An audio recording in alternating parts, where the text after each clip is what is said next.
Kami menemukan kasih Yesus. Hari ini hidup kami tak akan pernah sama lagi. Kami tidak perlu lagi ya Tuhan mengira-ngira. Hari ini sudah pasti hari yang Kau jadikan agar kami diubahkan. Kami meminta hadirat-Mu turun dan benar-benar semerbak sampai ke seluruh ruangan yang onsite dan dimanapun keluarga Saat Teduh yang menyaksikan online. Hadirat-Mu Tuhan menyeluruh, memenuhi kami. Sembunyikan hamba di balik salib-Mu, hamba-Mu sampaikan firman yang akan membebaskan. Terima kasih Tuhan, urapan-Mu yang mengalir. Terima kasih Tuhan Yesus, demi nama-Mu kami berdoa. Haleluya, amin, puji Tuhan. Shalom untuk semua, shalom, shalom. Kasih tepuk tangan untuk Tuhan. Saya mendapatkan satu pesan dari Roh Kudus. Bukan hanya bagi kita semua di seluruh dunia yang menyaksikan Saat Teduh bersama, tapi Pastor Maxi, saya rasa di Sumatera, khususnya Medan, sangat butuh pesan ini. Judulnya jangan stres. Stres itu pergi tahu nggak kalau kita itu banyak memuji Tuhan. Mau pakai cara apapun, positive thinking, pikiran positif juga nggak mempan. Orang kalau sudah stres bisa berbuat sesuatu yang bodoh dan mencelakakan. Baik dirinya sendiri atau orang lain. Dan mereka tidak akan berubah hanya kalau mereka, sekalipun jika mereka di penjara. Yang bisa mengubah hati itu hanya Roh Kudus. Makanya Injil harus diberitakan sampai ke seluruh dunia. Karena pesan-pesan ini, firman itulah yang memerdekakan dari dalam. Dengan banyak merenungkan firman Tuhan, sesuatu akan terjadi di hidupmu. Kita semua pasti punya stres lah. Nggak mungkin nggak. Stres itu seperti kolesterol. Ada kolesterol yang baik, ada kolesterol yang buruk. Stres yang baik itu karena bekerja, tantangan di depan. Kalau kita jalan sama Tuhan, stres itu ada, tapi menempa kita, membuat kita jadi lebih indah. Tapi stres yang buruk itulah roh ketakutan, itu mematikan, itu membunuh, itu melumpuhkan, membuat seseorang hidupnya seperti cacat. Mari kita buang stres yang begini, jangan stres. Saya baca dulu ayatnya, Yesaya 26, 12 ayat. Karena ayatnya 12, jadi saya nggak baca seluruh, tapi berhenti satu, saya jelaskan dulu. Ini adalah nyanyian puji-pujian karena kelepasan yang diberikan Allah kepada bangsa Israel waktu itu. Ini nubuatan Yesaya. Ayat pertama. Pada waktu itu, nyanyian ini akan dinyanyikan di tanah Yehuda. Makanya sebelum masuk ke dalam sesi firman, waktu kita masuk hadirat Tuhan, kalau kita datang ke gereja itu jangan skip atau jangan lewatkan puji-pujian. Yang penting aku datang dengar pengkhotbahnya. Kalau pengkhotbahnya digandrungi. Misalnya di gereja-gereja, wah pengkhotbah yang diundang. Tapi kalau di gereja GMS yang digembalakan sudah terlatih, mereka selalu rindu tumbuh makan dari makanan rohani yang disediakan oleh gembala sidang. Cintai gembala sidangmu. Kalau Anda bukan berasal dari GMS, kasihi gembalamu. Apalagi kalau mereka mempersiapkan firman dengan sungguh-sungguh, tidak asal-asalan. Dan mimbar tidak dipakai untuk sesuatu yang salah, tapi untuk memberi makanan rohani kepada umat. Dukung mereka. Tapi jangan kita datang ke gereja atau masuk hadirat Allah itu langsung aja maunya firman. Puji-pujian itu syarat pengajaran, di dalamnya itu ada roh pengenalan. Makanya di sini pada waktu itu, nyanyian ini dinyanyikan di tanah Yehuda. Yang kita baca sekarang ini lagu loh. Kita lihat ayat 1b, pada kita ada kota yang kuat untuk keselamatan kita. Tuhan telah memasang tembok dan benteng. Mau tahu alasan pertama kita jangan stres? Karena pada kita ada kota yang kuat untuk keselamatan kita. Apa maksudnya keluarga Saat Teduh? Coba saya baca lagi ya, dalam versi yang mudah kau mengerti. Kenapa kita jangan stres? Karena pada kita, are you ready? Pada kita ada juru selamat yang kuat. Namanya? Yang keras dong. Namanya? Yesus. Ada satu sobatku yang setia. Kita tadi nyanyikan, saya tidak hafal semua liriknya. Tapi kalimat pertama udah cukup. Kenapa kita jangan stres? Ingat. Pada kita yang sudah percaya padanya, ada juru selamat yang kuat. Dia terlebih besar. Dia terlebih besar. Bukan di luar, di dalamku. di dalamku. Siapa? Yesus terlebih besar. Merdu sama-sama. Yesus terlebih besar. Kumandangkan namanya mendengung di stadion ini. Di dalamku selama-lamanya. Saudara yang online, penuhi ruangan di mana Anda berada. Katakan, Yesus terlebih. Singgung, sebut nama itu. Kumandangkan. Yesus terlebih besar. Setan pun lari, penyakit pun pergi. Di dalamku roh kemiskinan akan patah. Di dalam kutuk pun akan terbalik. Yesus terlebih besar. Yesus terlebih besar. Di dalamku selama-lamanya. Beri tepuk tangan untuk Tuhan. Jangan stres karena kita punya juru selamat yang kuat.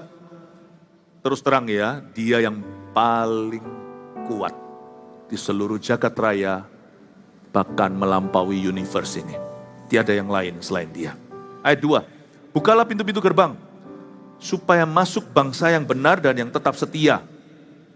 Yang penting ini, jangan stres. Kalau kita tahu hati kita benar di depan Tuhan. Asal hati kita itu nggak memberontak terhadap yang Maha Kuasa, kita tidak keluar jalur meskipun kita ini nggak lepas dari kesalahan, tapi tidak ada kesalahan yang kita sadari.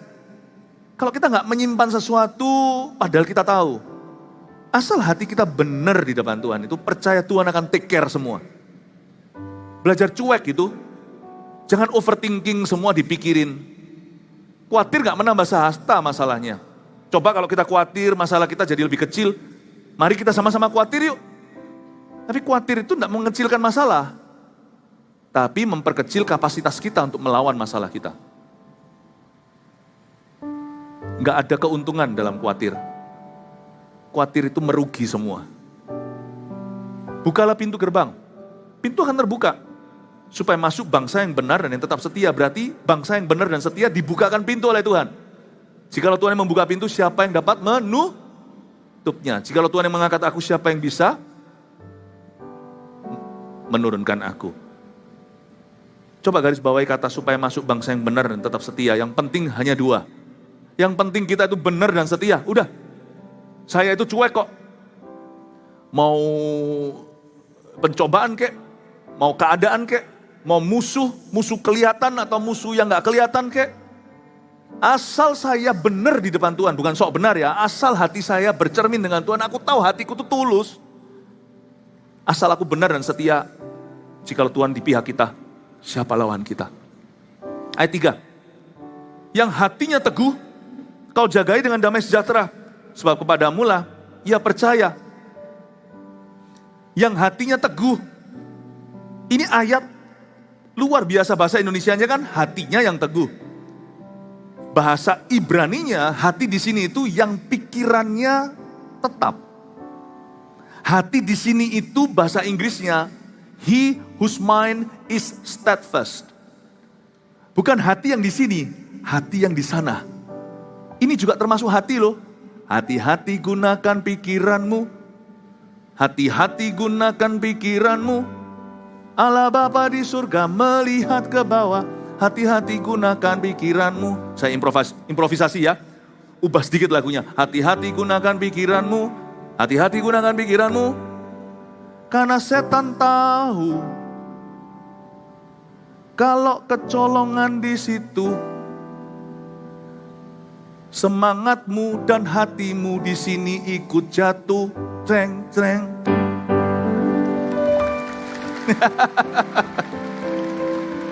Yang hatinya teguh itu berarti pikirannya tetap pada firman.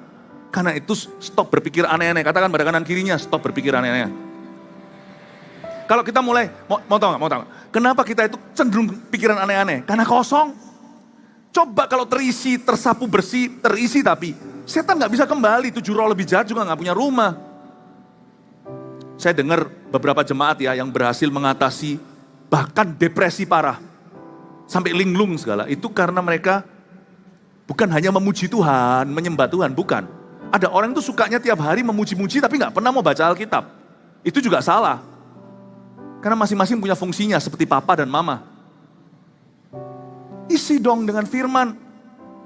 Jemaat-jemaat tersebut di GMS yang mengalahkan depresi berat itu, mereka itu baca Alkitab udah nggak ngitung berapa pasal.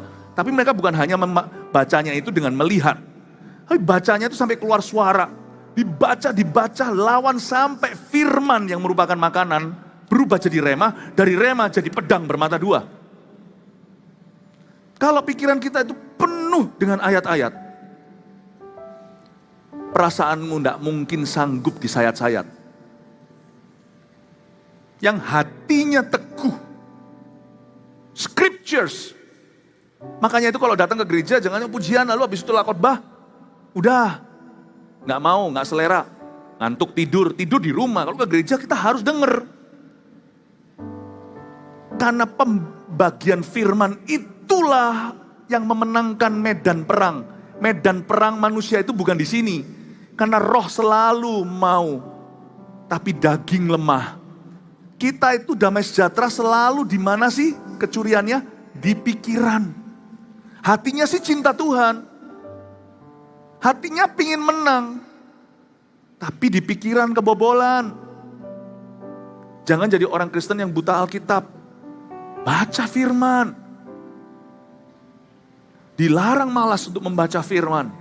Ya, daripada mikir yang aneh-aneh, lebih baik renungkan firman Allah. Amin. Firman itu isinya bukan hanya perintah, ada pula janji di dalamnya. Dan Tuhan itu setia, pasti menggenapi janjinya. Firman-Mu pelita bagi kakiku, terang bagi jalanku. Jalanku pasti diurapi kalau hati dan pikiranku dipenuhi. Haleluya. Ayat 4. Percayalah kepada Tuhan selama-lamanya, sebab Tuhan Allah adalah gunung batu yang kekal. Intisari firman kan itu. Tuhan Allah adalah. Nggak bisa enggak kalau kita baca Alkitab lama-lama kita semakin kenal. Kalau kita membacanya seperti orang Farisi untuk mengkritisi, lain cerita. Tapi kalau kita membacanya haus dan lapar akan kebenaran, pasti kita dipuaskan. Dipuaskan dengan pengenalan akan Tuhan. Orang kalau kenal Tuhan itu ya, gak gampang goyah. Setan mau masuk pun mikir 2 kali, 7 kali, 70 kali dia mikir. Ayat 5, sebab ia sudah menundukkan penduduk tempat tinggi. Kota yang berbenteng telah direndahkannya. Direndahkannya sampai ke tanah. Dan dicampakkannya sampai ke debu. Ayat 5, jangan stres. Tapi susah nggak stres kalau kita itu orangnya nggak mau kalah. Maksudnya nggak mau kalah apa? Kan nggak apa-apa, kita kan dipanggil untuk menjadi lebih dari pemenang. Ya, dipanggil jadi lebih dari pemenang itu lain cerita sama orang yang mau menangnya sendiri. Itu bukan roh pemenang. Orang yang mau menangnya sendiri itu roh pecundang. Dia nggak mau lihat orang lain sama-sama diberkati. Dia nggak mau lihat orang lain dipakai Tuhan juga. Dia mau menonjol sendiri, itu bukan roh pemenang, itu roh pecundang. Orang yang kayak gitu ya spiritnya, nggak bisa tenang hidupnya. Mau tahu kenapa? Sebab orang itu selalu harus mempertahankan posisinya sebagai number one. Ini yang saya sebut sebagai stresnya juara 1. Katakan stresnya juara 1. Lo juara 1 di sekolah nggak apa-apa. Kalau memang Anda mampu, sekolah sungguh-sungguh bukanlah apapun yang kau lakukan itu kau lakukan untuk Tuhan. Sekolah juga pelayanan. Tapi kita bisa mencapai juara pertama itu karena kita itu memberi yang terbaik. Ini stresnya juara 1. Orang yang menduduki tempat yang tinggi, dia akan punya stres berlebihan. It's okay kita punya visi yang besar, tapi hatimu jangan berambisi semata-mata demi supaya Anda kelihatan bagus. Orang kayak gitu Stresnya tidak perlu. Sebab Tuhan akan menundukkan orang yang ambisius. Memang kalau kita punya visi yang besar, misalnya saya seorang insinyur mau bikin rumah yang tiada duanya. Saya mau memberi yang terbaik untuk klien saya. Pasti dia ambisius dalam memilih materi, dalam bahan-bahan. Tapi motivasinya tepat. Dia mau memberi yang terbaik untuk kliennya. Tapi kalau ambisiusnya itu sebagai obsesi, gua mau menang sendiri. Orang kayak gitu stres sekali loh. Selalu pembuktian diri, di mana-mana kelihatan orang lain dipuji, dia langsung bete, langsung gelisah, langsung gundah gulana. Kok dia, kok aku enggak? Lihat orang lain dibanggakan jasanya, padahal dia turut berjasa nih, tapi enggak kesinggung. Karena dia tidak kesinggung, dia tersinggung. Loh, aku juga ada andilnya, kenapa aku enggak disebut? Enggak disebut dari panggung sana, enggak disebut sama atasan, tidak diapresiasi, tidak disalami. Orang gitu ya. Stresnya sama sekali, bahasa Inggrisnya unnecessary. Tidak perlu sama sekali. Stres kayak gitu itu stres tercipta sendiri. Lu buat-buat sendiri di hati lu. Karena penuh dengan pembuktian diri. Itu yang disebut dengan sebab ia menundukkan penduduk tempat tinggi. Dan direndahkannya sampai ke tanah, kota yang berbenteng itu. Jadi hati kita tuh yang lembut aja. Boleh punya cita-cita yang tinggi, visi yang besar. Tapi pastikan kita berkaca-kaca dengan Tuhan tiap hari. Tuhan, whatever I do, apapun yang kulakukan, bukan untuk show off, untuk tunjukkan pada dunia, kalian tahu saya siapa, lihat apa yang telah aku perbuat, tahu aku punya apa yang telah aku capai, bukan, apapun yang kulakukan, ingatlah jari ini, I do this for you, ngomong sama Kristus begitu, 5 jari bahasa Indonesia yang begini, aku lakukan ini untuk Tuhan. Kalau kita melakukan untuk Tuhan, gak ada stresnya, yang ada hanya joy, sukacita. Yang ada hanya peace, damai sejahtera. Kenapa? Karena motivasinya adalah love. Kasih saudara. Bukankah 3 buah pertama itu perasaan di dada? Yang lainnya itu perbuatan. Kebaikan, kelemah lembutan. 3 pertama itu feeling loh. 3 buah pertama Galatia 5, 22 apa? Kasih, sukacita, damai sejahtera. Kalau kita lakukannya, ingat 5 jari ini, apapun yang aku lakukan ini demi Tuhan, bukan untuk orang lain lihat, meskipun pasti kelihatan nanti. Gak mungkin bisa disembunyikan lah, barang bagus itu gak bisa disembunyikan selama-lamanya, pasti ketahuan. Demikian pula barang busuk, mau sembunyiin cepat lambat orang tahu, ikan basi itu disimpan di lemari. Di lemari mana akan ketahuan. Semua baik buruk itu nanti akan manifestasi. Cuman kalau hati kita itu beres sama Tuhan, maka apapun yang kita lakukan semua adalah untuk Tuhan. Tidak ada stres bertambah. Dan tidak ada stres sama sekali malahan. Sungguhan. Kayak saya begini sekarang saya nyampaikan firman ini. Sungguh hati saya melakukan ini hanya demi saudara, demi Anda keluarga saat itu. Saya ingin di sini ada orang dilepaskan hari ini, disembuhkan. Ada orang yang karunia-Nya ditambahkan. Saya bahkan tidak peduli loh. Orang mikir apa sekarang. Anda sekarang lagi liatin saya yang onsite maupun online. It's not about me. Aku sudah bersembunyi di balik salib Yesus. Itu artinya kalau saya berdoa sebelum menyampaikan firman, sembunyikan aku di balik salib, ingatkan aku, I do this for you and for them too. Aku lakukan ini untuk engkau dan untuk mereka ya Tuhan. Ayat 6, kaki orang-orang sengsara, telapak kaki orang-orang lemah akan menginjak-injaknya. Yang diindahkan, dimuliakan di sini adalah orang sengsara dan orang lemah. Coba lihat ya. Kalau di dunia ini ada orang yang tidak punya apa-apa, alias miskin harta. Nggak takut siapa-siapa dia. Tidur bisa pulas, kenapa? Karena nggak takut dirampok, mau rampok apanya? Dia nggak takut. Demikian pula orang yang miskin di hadapan Allah. Ini bukan miskin materi. Orang yang berserah. Orang yang nggak kepingin pembuktian diri. Orang yang nggak perlu pujian manusia. Orang kayak gitu ya, bahasa Inggrisnya nothing tulus. Dia nggak takut kehilangan sesuatu. Orang seperti itu gak ada stresnya. Mau tahu kenapa? Karena dia tahu sama Tuhan itu, ikut Tuhan itu. Isinya bukan stres. Tapi dia tahu segala sesuatu yang kecil terkecil pun itu semua jadi berkat di hidupnya. Dikit-dikit terima kasih Tuhan. Dikit-dikit masa dikasih. Daripada orang yang merasa layak, merasa berhak, wah celaka. Tidak diperlakukan dengan cara tertentu. Dia merasa, loh kok gitu? Tapi orang kalau masuk ke ruangan dia merasa dia bukan siapa-siapa. Setiap kursi adalah berkat. Dia hanya bisa merasa lebih diberkati kalau tiba-tiba kursinya dimajuin satu baris. Kalau kita masuk tidak ada spirit VIP. Kita tuh hamba doang. Kita itu hanya bisa naik kelas. Karena kita tahu kita sudah merendah. Kita sudah di telapak kaki orang lemah. Hanya ada satu jalan yang tersisa untuk orang-orang seperti ini, yaitu apa? Up, naik. Tidak turun. Daripada orang yang merasa dirinya itu berhak. Mari kita sampai kapanpun, kita selalu mawas diri. Saya sebagai hamba Tuhan, sampai kapanpun, saya selalu merasa saya yang beruntung kok, bukan jemaat. Misalnya sempat kemarin waktu, bukan kemarin, tadi waktu kita makan sama-sama, lalu beberapa pelayan restoran ternyata bisik-bisik, saya gitu-gitu gak hanya peka sama Tuhan, tapi juga peka sama orang. Pas sama Eksi saya bilang, ini kayaknya mereka sungkan mau foto, tetapi nanti dimarahi atasannya. Jadi saya yang menawarkan diri, boleh saya foto dengan Anda? Wah, ketawa semuanya. Waktu foto saya senang gitu, saya rasa kayak, terus ada satu orang yang letuk bilang gini, wah ini ya Pastor Philip seperti apa gitu. Ngomong aja gak tega, seperti apa gitu. Enggak, saya bukan itu, profesi itu. Saya ini pendeta, saya ini gembala. Saya bilang, saya yang beruntung bisa foto sama mereka. Saya yang beruntung. Tuhan cinta spirit yang rendah. Dan please, kalau Anda tidak mau stres, gampang. Jangan rendah diri, minder itu buruk.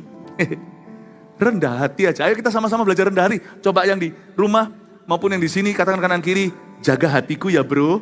Bantu aku selalu merendah di hadapan Kristus. Amin. Haleluya. Ayat 7.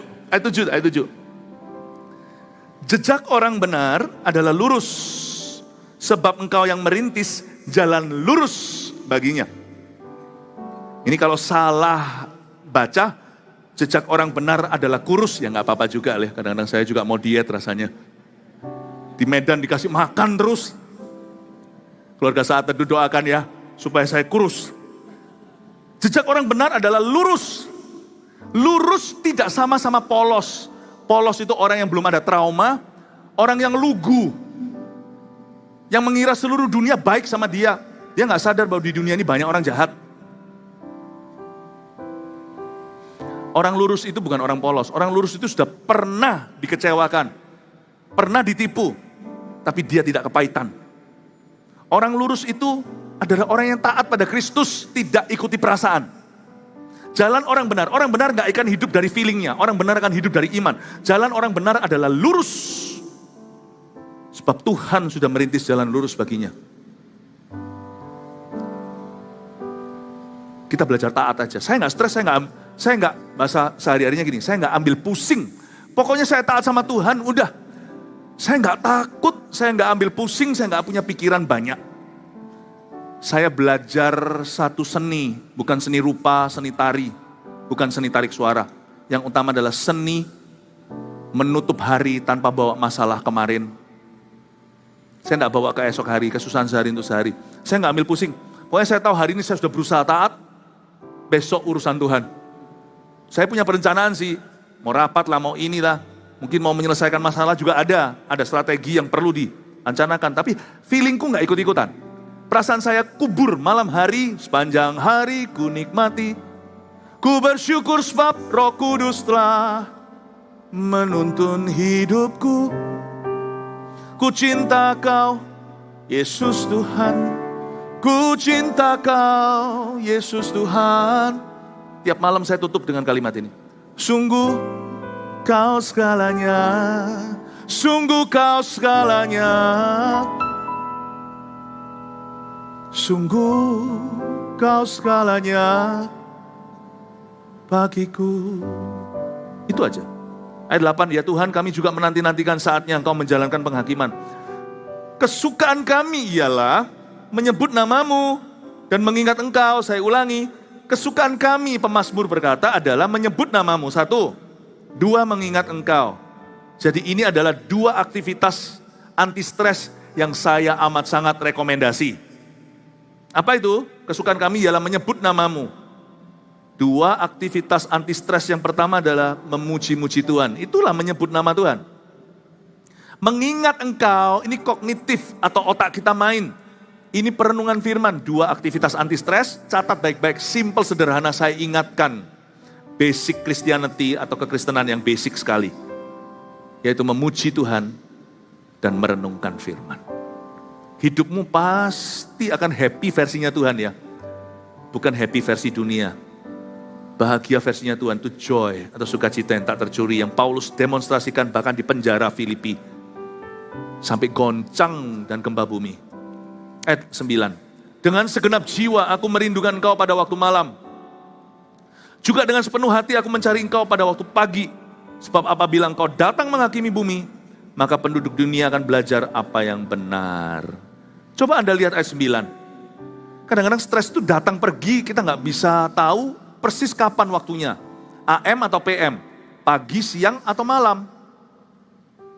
Kita sudah doa nih, udah baca firman, legawa, plong di hati. Habis memuji Tuhan, kita sampai bisa nangis, beberapa orang terharu. Saya sih orangnya biasanya nggak nangisan, saya ini orangnya nggak cengeng sama sekali. Tapi kalau di hadirat Tuhan ya, entah kenapa ya, leleh saya seperti lilin. Saya nggak peduli lah orang mikir apa. Kalau saya di hadapan Tuhan itu saya telanjang sungguh hati saya. Setelah selesai, lega, 2 jam kemudian stres kembali menyerang. Kita sekali lagi merasa cemas. Pernah nggak rasa itu? Makanya itu, ayat 9 ajari kita. Jangan stres itu komitmen sepanjang hari. Pada waktu malam, ayat 9 dikatakan, dengan segenap jiwa aku merindukan engkau. Dan pada waktu pagi sepenuh hati aku mencari engkau. Pagi hari, siang hari, sore dan malam hari. Ini komitmen kita. Nggak stres itu hati yang dipelihara, dijaga seharian. Ini caranya. Tak hentinya mengucap syukur atas kebaikanmu. Karena pagi tadi sudah doa. Nggak apa-apa. Kalau kita perlu, kita minta izin dulu sama keluarga. Kalau kerja, jangan bolos kerja. Tapi kita bisa berdoa di hati sambil kita bekerja. Atau kita bisa ambil break waktu makan siang. Sebentar, kita ambil apps di HP kita. Kita baca Alkitab ayat emas hari itu. Kita baca yang tadi pagi yang sudah menguatkan hati. Kita baca sekali lagi. Nggak ada yang salah tuh. Kita memuji Tuhan, nggak perlu nyanyi keras-keras kalau kita di tengah-tengah keramaian. Tapi kita bisa berkata, Tuhan, kuserahkan hatiku sekali lagi. Tadi pagi sudah, siang hari ini atau sore bahkan sebelum pulang kantor. Ku berserah lagi. Pagi hari, siang hari, sore dan malam hari. Tak hentinya mengucap syukur atas kebaikanmu. Tak hentinya mengucap syukur atas kebaikanmu. Bisa kasih I love you sama Tuhan Yesus begini? Haleluya, kasih tepuk tangan untuk Tuhan. Kita lompat karena waktu, ayat 12 langsung ya. Ya Tuhan, Engkau akan menyediakan damai sejahtera bagi kami. Sebab segala sesuatu yang kami kerjakan, Engkaulah yang melakukannya bagi kami. Ayat ini luar biasa. Dia berkata, ya Tuhan, Engkau akan menyediakan damai sejahtera bagi kami. Damaiku itu dari Engkau. Kenapa? Sebab semua yang kami kerjakan, Tuhan yang melakukannya. Saya santai kok, kalau saya tahu saya hidup dalam poros kehendak Allah, dan saya tahu apa yang saya kerjakan ini Tuhan yang suruh, dan Tuhan yang perintahkan, kalau saya melakukan kehendaknya, saya santai kok. Santai itu bukan berarti malas. Di luar kelihatan kerja giat, tapi di dalam ini istirahat. Daripada kelihatan, kasihan kalau ada orang-orang misalnya, jangan kita jadikan lelucon orang yang sakit jiwa misalnya ya, di luar sana sampai telanjang begitu, itu harus ditolong. Mereka kelihatannya tidak berbuat apa-apa tiap hari. Mungkin berkeliaran di jalan, bahkan pemulung yang tidak menentu. Kelihatan di luar sana mereka tidak punya job. Tidak punya pekerjaan. Tapi di dalam itu mereka itu kerja rodi loh. Setan memperbudak mereka. Pikirannya itu kalut dan mereka itu terus di sini itu. hatinya itu berkecamuk. Saya nyantai, kerja giat di luar, dalamnya istirahat. Karena saya tahu secara sadar, kerasa nggak kerasa hadirat Tuhan gerengnya, sekarang saya sadar. Kalau apa yang saya lakukan ini adalah karena Tuhan dan Tuhan yang suruh, Tuhan yang menempatkan. Nyantai aja. Tuhan kok yang melakukannya untuk saya. Dan Tuhan kok yang melakukannya melalui saya. Hari ini juga orang akan sembuh. Orang-orang akan merdeka. Di sini akan ada orang-orang yang stres, yang kena gangguan-gangguan mental juga akan dibebaskan. Bukan karena kami, bukan karena saya. Roh Kudus yang ngalir. Karena hari ini bukan kami, tapi Roh Kudus yang mau. Santai saja, jangan stres. Kalau Anda tahu, Anda melakukan kehendak-Nya. Beranilah, jangan takut. Saya kasih 3 poin sebagai rangkuman. Mengapa kita jangan stres? 1, supaya kita nggak lupa semua sharing hari ini. Karena kita punya Yesus, Juru Selamat yang kuat. Katakan haleluya. Jangan stres. Nomor 2, yang penting hati kita itu benar di hadapan Tuhan. Yang penting benar dan setia. Udah itu aja. Gak pakai banyak rumus, gak pakai banyak jurus. Ketiga, saya rangkum ya.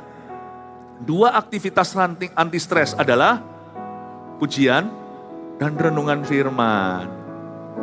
Kalau lagi stres, percuma salurkan di hobi. Apalagi salurkan di hal-hal yang salah. Seperti benda-benda barang-barang terlarang, seks bebas, pornografi, segala macam yang melukai dan merusak diri. Percuma sih, gak ada gunanya. Itu semuanya gak bisa angkat stresmu. Mabuk, setelah melakukan kebodohan, sadar pagi harinya muntah-muntah, hangover namanya. Habis itu harus hadapi lagi masalahnya. Plus masalah tadi malam, entah apa yang kau lakukan. Nabrak orang, apa. Kita gak tahu, orang mabuk. 2 anti stres cuman itu, ujian dan renungan firman. Anda lakukan itu di gereja saat teduh bersama atau waktu Anda sendiri dengan Yesus Kristus di rumah. Saya percaya Tuhan memberi Anda obatnya. Karena obat stres adalah Yesus. Terima kasih Tuhan, kami sepakat.